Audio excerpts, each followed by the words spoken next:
I came across this article about, well, let's just get into the title. The title, it was a Time article, and the title of this Time article is Self-Silencing is Making Women Sick.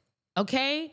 And in this article, it's basically talking about the fact that 80% of autoimmune disease occurs in women. So 80% of autoimmune disease out there are women having those autoimmune diseases.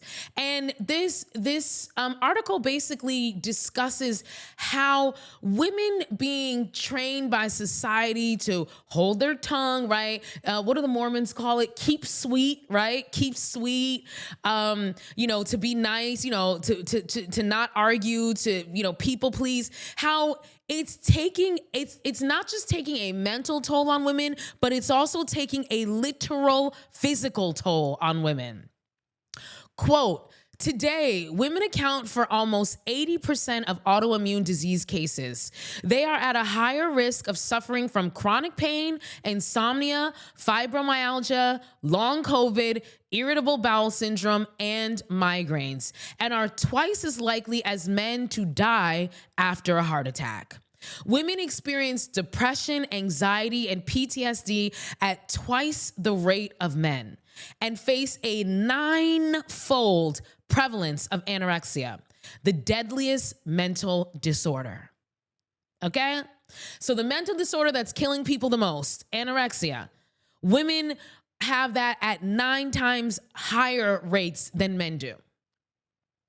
So why are women falling ill to these diseases at rates so much higher than men?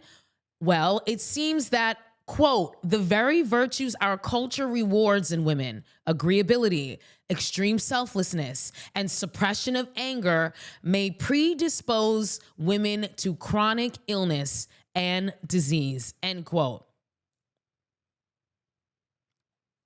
So basically, the way we're trained and conditioned, like they said, to be agreeable, to be extremely selfless, right?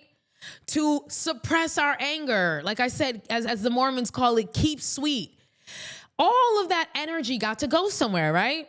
So every time that you don't curse that motherfucker out like he deserved to be, or she deserved to be, or they deserve to be, that energy has to go somewhere, right?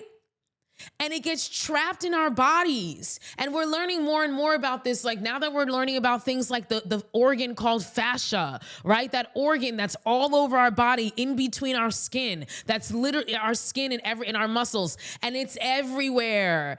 And, science and studies are starting to show that a lot of trauma is stored up in the fascia.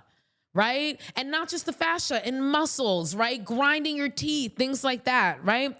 So we're finding out that not only is this causing mental issues, but it's also causing physical ailments. It's not just stress, it's stress leading to physical ailments, y'all. Because again, that energy got to move. And if you don't ever express that energy and you stuff it down, then that's how it gets trapped and it metastasizes, okay? And it manifests in all these types of diseases. Quote, Dana Jack identified a recurring theme among female patients suffering from depression, a tendency to self-silence, defined as the propensity to engage in compulsive caretaking, pleasing the other, and inhibition of self-expression in relationships in an attempt to achieve intimacy and meet relational needs. That's a long way of saying people pleasing in order to keep everybody happy and keep the relationship peaceful, while you are throwing yourself on the back burner and suffering.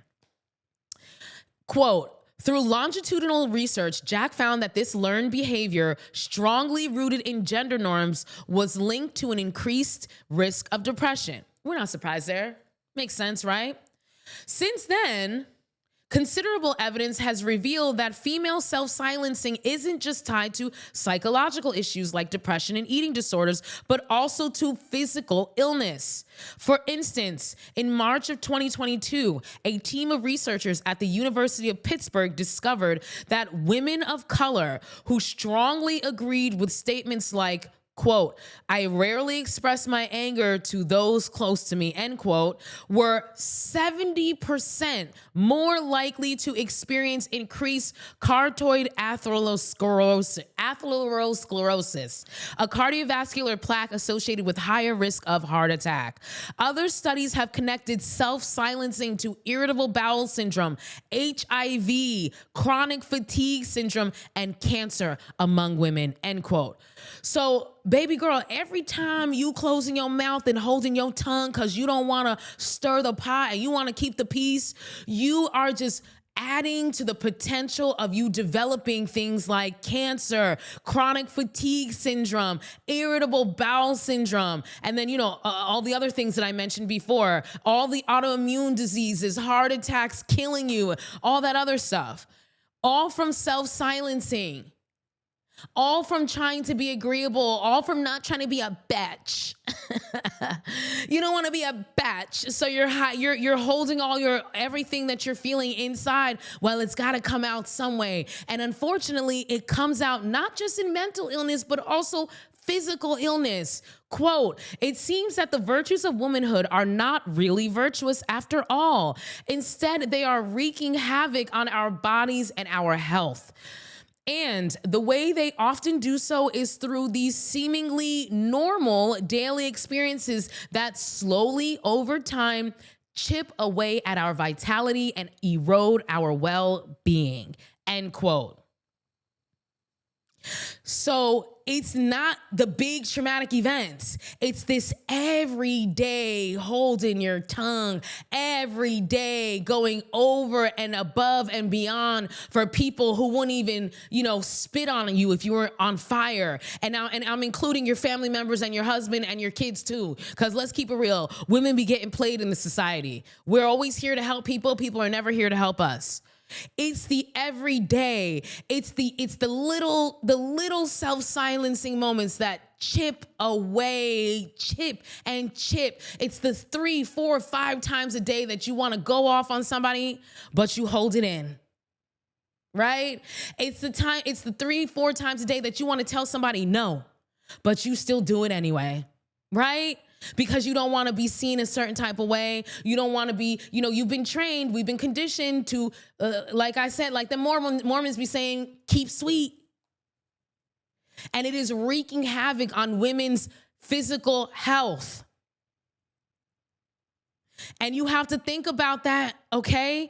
Because you think that you're keeping, it's like at what expense, right? You're keeping the peace, but again, that energy has to go somewhere. So instead of, the space being a little off kilter for a moment, now your body off kilter.